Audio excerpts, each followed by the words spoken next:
মিলিয়েছে তার কোনো ইয়াত্তা নেই, কিন্তু আজকে টাকা নেই,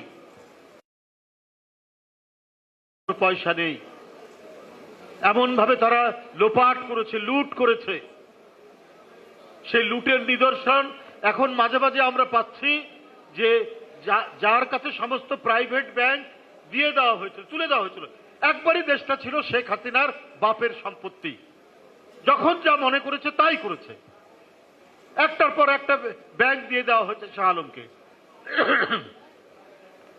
সেই শাহ আলম এখন দিল্লিতে শেখ হাসিনার কাছে পৌঁছে দেওয়ার জন্য ২৫০০ কোটি টাকা দিচ্ছেন, যে সেইখান থেকে তিনি বাংলাদেশের মধ্যে কিছু করবেন, কিছু ঘটাবেন, এই কাজ তিনি করবেন, এবং প্রতিশ্রুতি দিয়েছেন আরো ২০০০ কোটি টাকা দেবেন। আরেকজন নেতা শেখ হাসিনার একেবারে ডান হাত মাহবুবুল হক হানিফ, তিনি বিদেশ থেকে হয় ইন্ডিয়ায় আছেন অথবা অন্য কোনো দেশ থেকে করেছেন।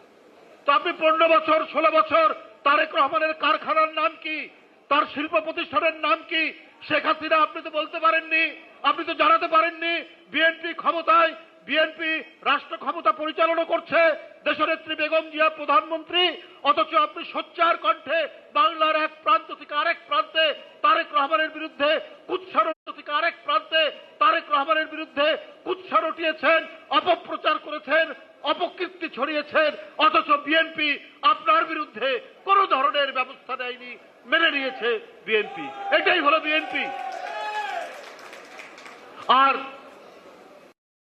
হাসিনার বিরুদ্ধে দূরে থাক, তার বাপের বিরুদ্ধে আর তার বেটার বিরুদ্ধে কেউ কিছু বললে তার নিস্তার নাই, হয় সে গুম হয়ে যেত, খুন হয়ে যেত নদীর ধারে, খালের ধারে, আর না হলে তাকে মাসের পর মাস থাকতে হতো কারাগারের মধ্যে।